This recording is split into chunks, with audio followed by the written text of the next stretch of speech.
every day, no matter how bad the day, there's always a beautiful lesson in it that, helps us.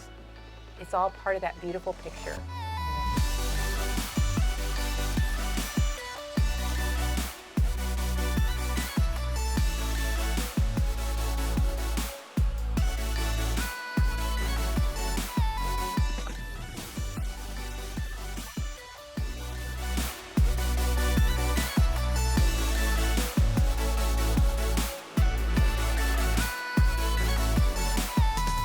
Welcome to another episode of iRefresh. I'm delighted, and I've been waiting for this moment with Lisa Bain. Welcome. Hi, I'm so excited to be here. It's so good to have you. Oh, Cheryl, thank you. So we ran into each other at a luncheon, and we started chatting. I'm like, we've got to get together. Now, she didn't know when she said, let's get together for coffee. I really meant her to get together right here in our studio. There you go. Well, this is pretty cool. It's a neat get together. It's so fun. And this is an incredible display that we haven't had before, and it's actually, I think what we'll do, Lisa, for those who don't know, Lisa and I actually go way back to Oral Roberts University. Yep. Way back. So I was in the communications, that was my degree. Social work. Social work, okay. So we were on the campus together at the same time. Yeah, we were. So I can't believe it. About 30 plus years? Oh, I'm telling you, it was a few years ago. So anyway, what was so cool to hear she's got this wonderful book. I just finished it. It's a quick read. And there's also a workbook that I forgot to bring up here. Actually, the workbook is with us here. And what I love about it, too, is it is her authenticity to be able to just share what God has done. And you know what's great is you can share the good and the bad and somewhere in between, but how God gets you through them all. Oh, absolutely. And that's what's the power. And that's where the book, what I like is, instead of, some of you don't journal, you're like, I don't journal, I don't want to journal. But what I enjoy seeing that this book complements this is you have an opportunity to work through your stuff. And so she has a great, and you can explain it better as far as how you've devised this. Right, there's just little prompts, and it all started because of gratefulness. Gratefulness was a game changer for us. And the day we were diagnosed, we started writing a thank you journal to Jesus and everything we were grateful for. And it changed the worst days into bad days, and so we incorporated it. And at first, I didn't like to journal. So I know all of you who don't like to journal, I understand. But this has little prompts that kind of ask you questions of, how you could, what are you grateful for? How are you grateful? Yes. So it kind of moves you along on the journey. So it's a great way where you don't have to put thought into it. You actually help to stir our thoughts up towards changing our whole outlook. Because sometimes there's days you don't think you have anything to be thankful for, but when you start, it can be your longest list. Oh, and you talked about that in your book. So I thought, so you would understand more of what this is all about, I was going to highlight this, one of the things I wanted to pull out of her story. And for those who know anything about myself, is that my journey was, iRefresh was birthed out of my homegoing of my mother. And the great thing about her journey that Lisa has is it was in the midst of your journey with your mother. Right. In one day, same day, my mom was diagnosed with stage 4 ovarian cancer, filled with it, said she had about 5 months left to live. And on the same day, I was told I had about the same gene my mom had with about 4 autoimmune diseases. The doctor looked at me and said, throw away your running shoes and call it a day. You're probably not going to be walking in 6 months. And it was when I told my mom the news that she closed her eyes, and I know how to powwow with the Lord, opened them up and said, honestly, this is just a hoot. We're going to make this about giving, serving. And that's when we started the nonprofit that helps people walking through illness, special needs. And this is how this was all birthed with, care packages and paying of bills and even just go sitting with people and animal therapy out of the darkest place of our life. She said, let's go treasure hunting, because out of the darkest place of your life, what you see is what you're looking for. And if you're looking for treasure in the darkest place, you'll find them. In fact, the party hats in this, we had party hats in every room because life is a party if you choose it to be a party. And so every room we went in, we were reminded, today's a celebration.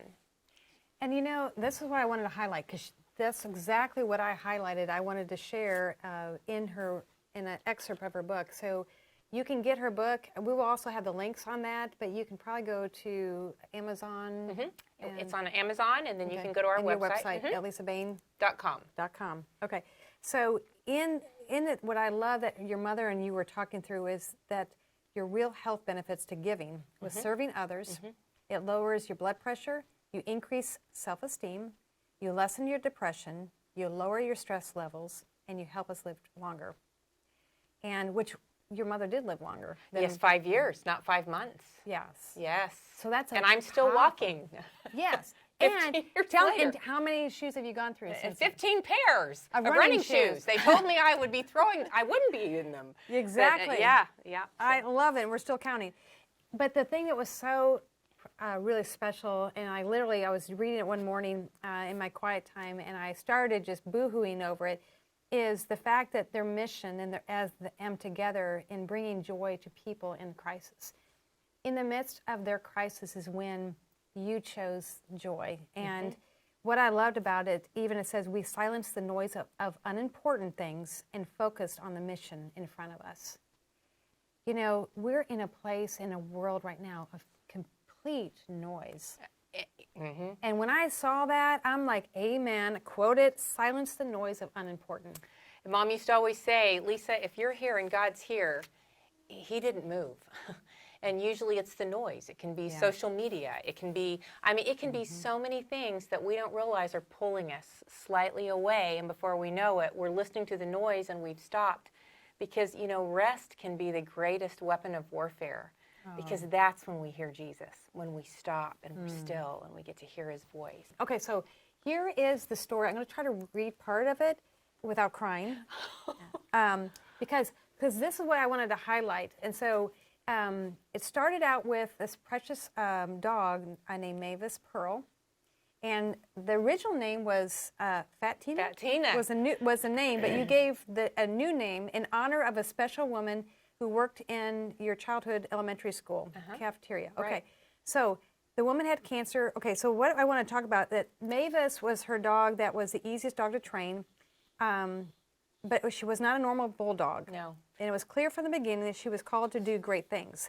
So the cool part where she, let me see if I can do this. You were getting ready to take the next step and put her into a dog therapy training when I got a phone call from a family whose little girl was in the last stages of cancer. So her mother had heard about Mavis and asked if you could bring her to sit with her daughter. So you wanted to dress Mavis up in a special way, knowing that the little girl took ballet. So you put this pink tutu and pulled it around the dog's waist. Perfect. I also had a little stuffed bulldog that I dressed up in a matching tutu, which I just think, can you visualize it? Oh my goodness. That is just adorable. So they arrived, and it was obvious the little girl was in her last hours. So Lisa picked up Mavis, put her on the bed, and the girl moved her arm to touch the bulldog in the tutu. Her mother was standing nearby, and I gave the stuffed dog to her. She hugged me, and then she sat together until the girl took her last breath. She was hanging right to Mavis until that last moment. My dog sensed what was happening, and she fulfilled her role as a companion this girl needed in her last hours. I will never forget those moments.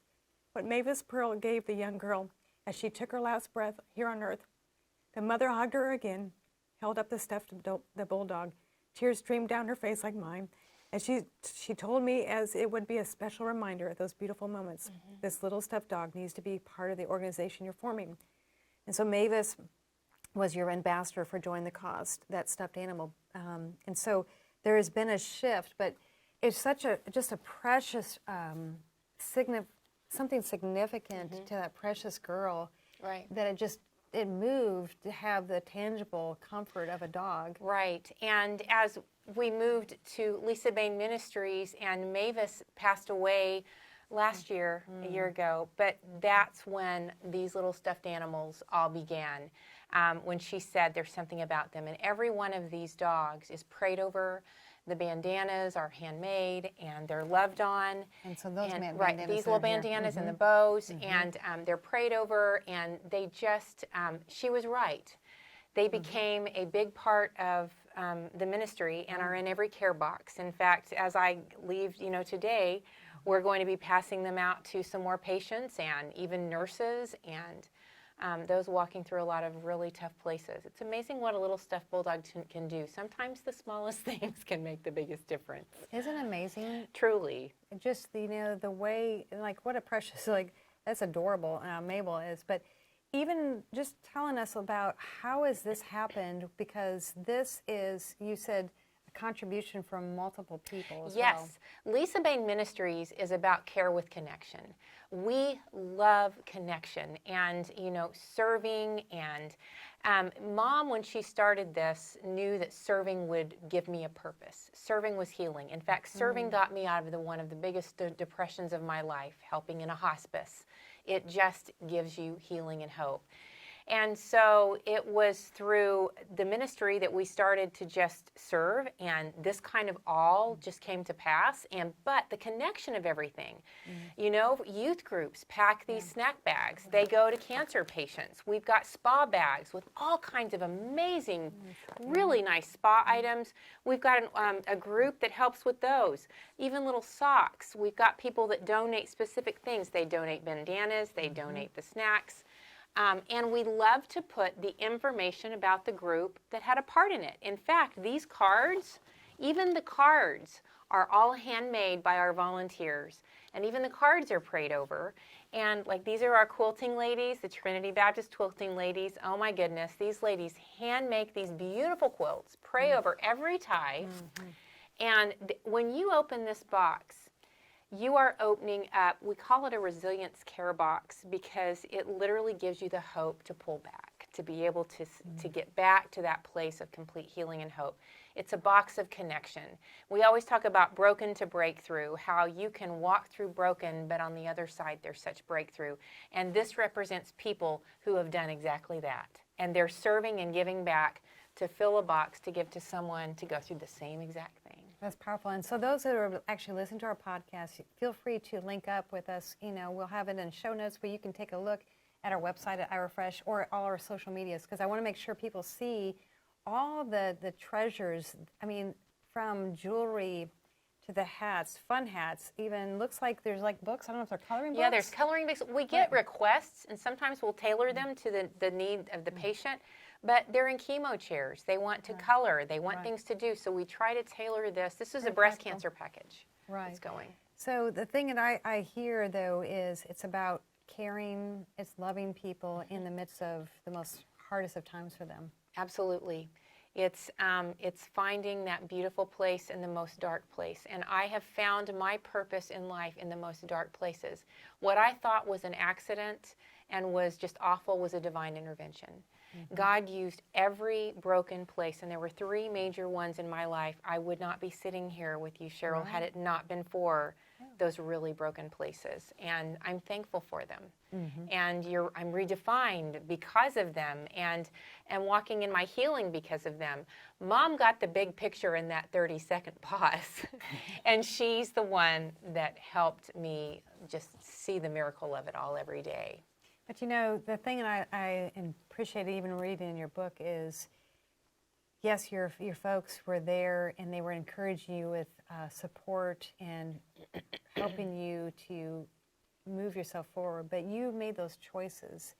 You allowed even friends to come around you and to be authentic with them, and that encouragement, which is really a powerful thing, is that we can be authentic with those that are close and we can trust. Oh. And you know what? Sometimes there is repercussions when we do trust people. There is a cost sometimes. Right. But there's also, it's still worth the benefit. Oh, and I talk about that in the book because the last major broken place I walked through was a really heartbreaking betrayal, which led to Lisa Bain Ministries, but it was God ordained. It's what He wanted. And it taught me to learn about authenticity in a new way and to really know if you are in a healthy, authentic group. Because sometimes we think we are, but we aren't. And that transparency and that authenticity is so important, because when you're in a group of loving, caring people, you're lifted up and you're able to step into your story. And that's what I was able to do in this last walking through that broken place.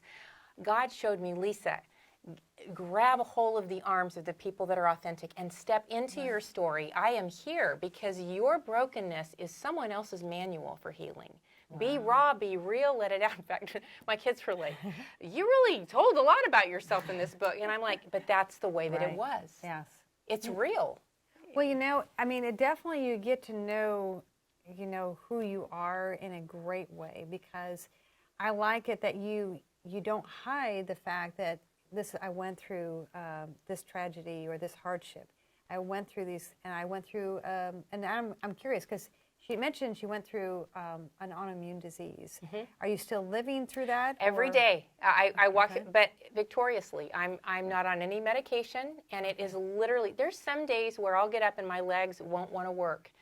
It is getting up and serving and doing for others. I can't tell you how many times I've thought, Lord, help. And he said, you just trust me and put one foot on the floor. And every day before my feet get on the floor, I'm like, let nothing today be an accident, Lord. You're in this. And you just get through, and it just works. And I'm almost glad in a way, because I have to walk it out. It really does work. It's not like I'm saying, oh, you can really walk this out if you're in a dark place. Autoimmune disease can be a dark hole. Mm-hmm. You don't look sick. And many people don't look sick. And many people are like, oh, come on, just get up, get out of that, just walk. Right. You can't. Mm-hmm. And but I can truly tell you that serving has been the most healing thing for me, and working with people and community and partnering and learning and sharing. Community is so important, and these partnerships and what you're doing, it's just healing.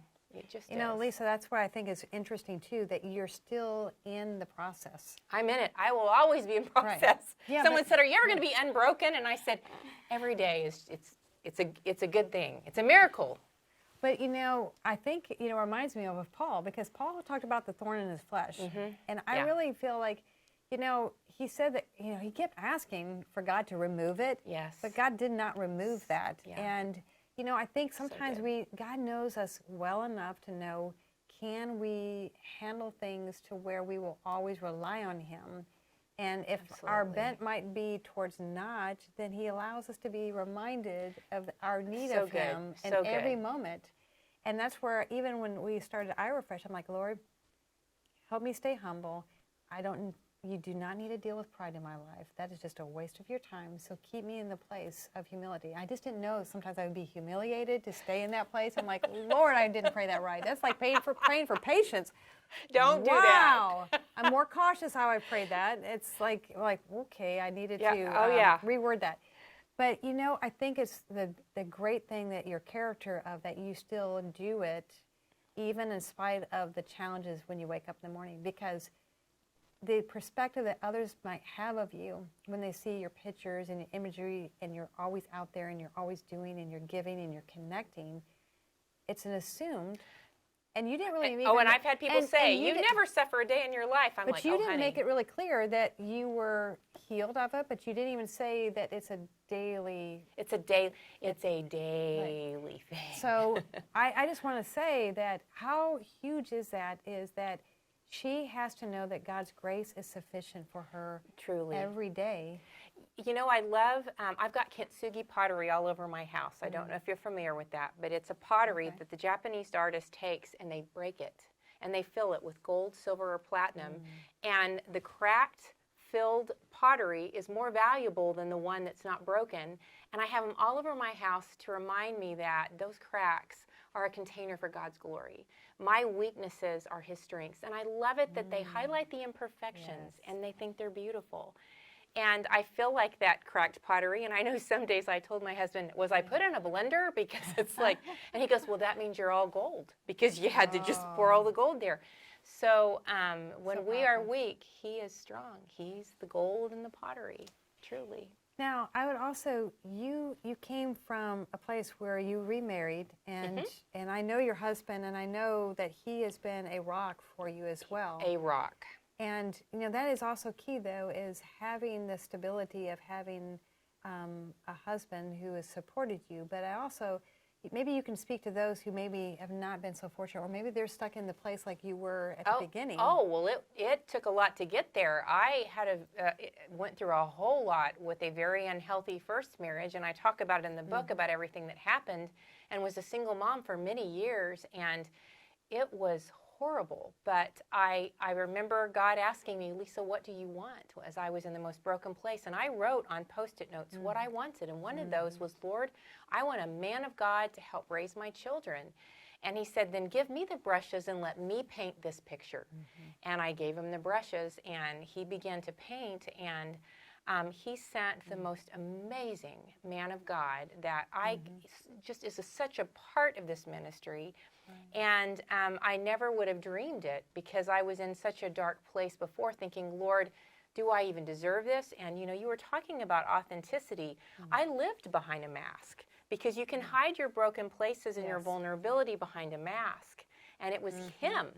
He looked at me one day and he said, Lisa, I married you for you. You've got to take the mask off. I could not be the beaver cleaver mom anymore. It just wasn't working. I just let down and was Lisa.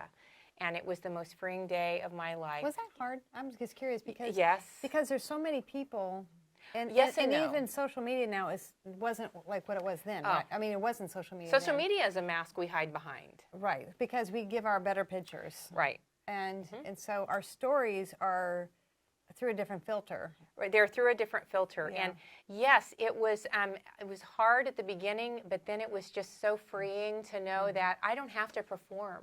This is me, and I know that I am just so loved by my Savior. Yes.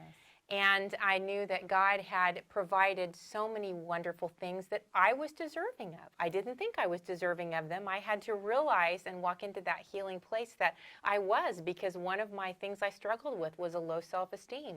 And some of the most ugly wrapped gifts that we think are ugly packages, low self-esteem, cancer. I had a fear of speaking in public. I did. The irony. But he knew what was ahead and said, give me those things you think are ugly.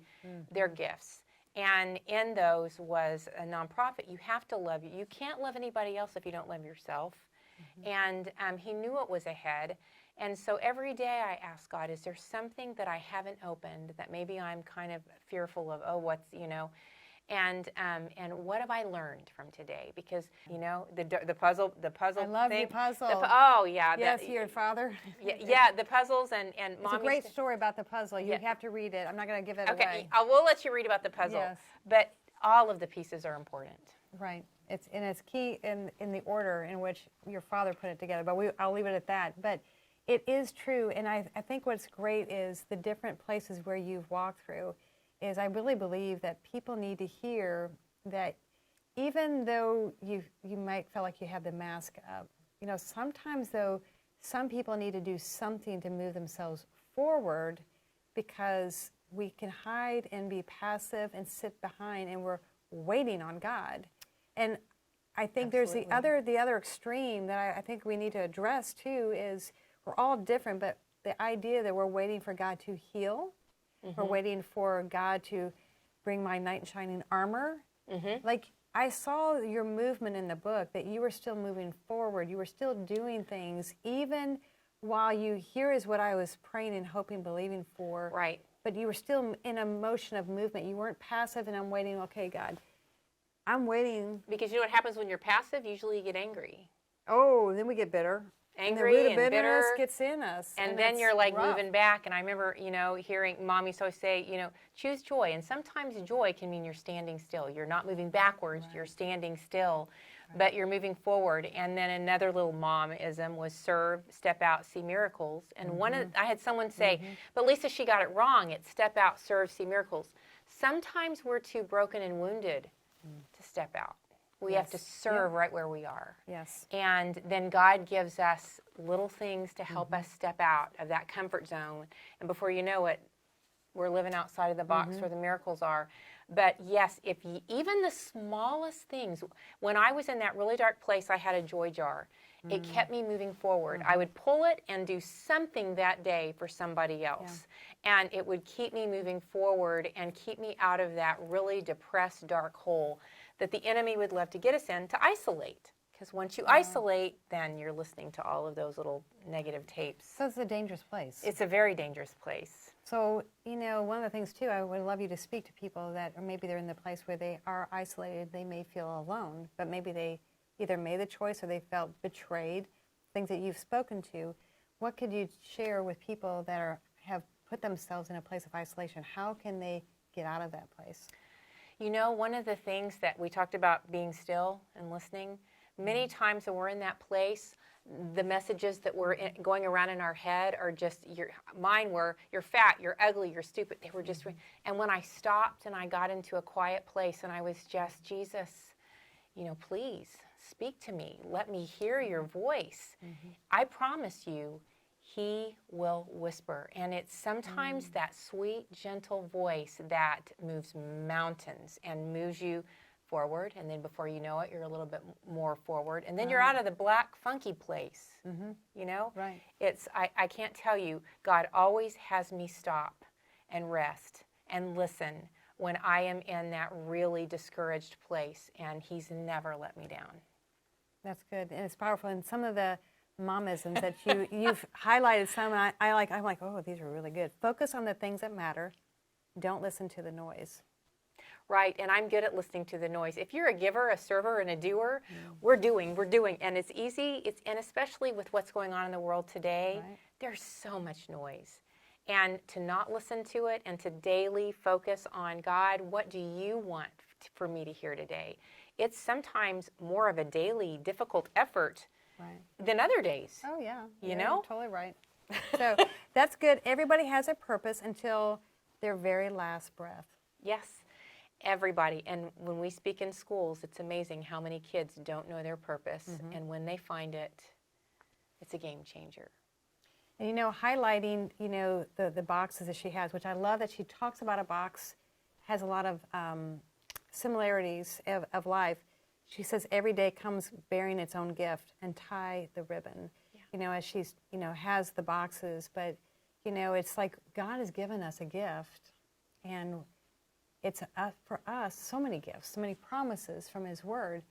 But if we never unwrap, we will never identify what you've been speaking of. Right. Of the rest, the peace. Oh, yes. The comfort that he offers in the time, whatever you're walking through. Even in actually, if you're in a happy state or you're at peace and everything is well, I would really encourage you. It's still that time to go deep with the Lord.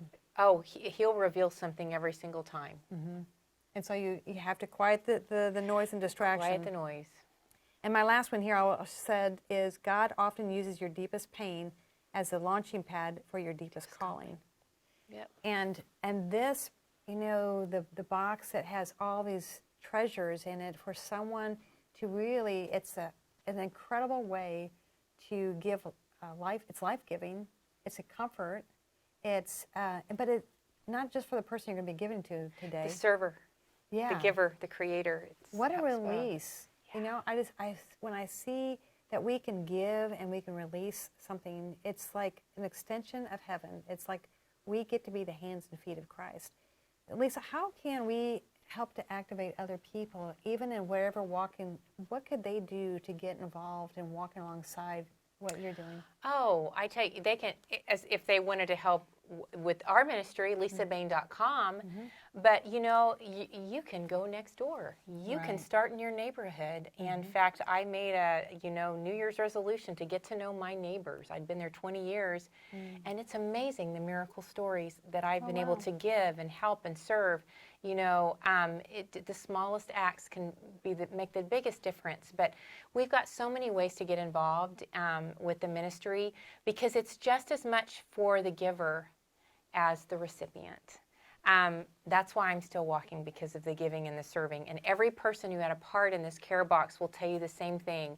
It is life-giving to them to be able to give and serve and help, even if it's just writing a card or sewing a pillow. It's huge.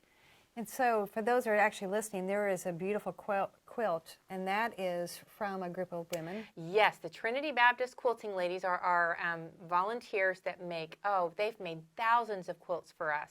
Every tie is a prayer for the recipient, and they are the most precious ladies. I got to give a shout out to Anna, who's 99, and she will be on that quilting table tying those ties and praying. Oh, Miss Anna. I love these ladies. That is powerful. Yes. And then you have some jewelry as well. And what's the story behind that? Oh, the story behind that is I had a kintsugi necklace. It's kintsugi pottery necklace. And I wanted this in every one of the boxes. And so the Lord just said, call the Creator. And I found the Creator. And little did I know, she was praying that God would open a door for her to be able to get her jewelry out. She planted a seed. It's just a huge miracle story. Even the Mabel dogs. When you're walking in your purpose and your calling, it doesn't matter the environment. God's going to make a way for it to be fulfilled.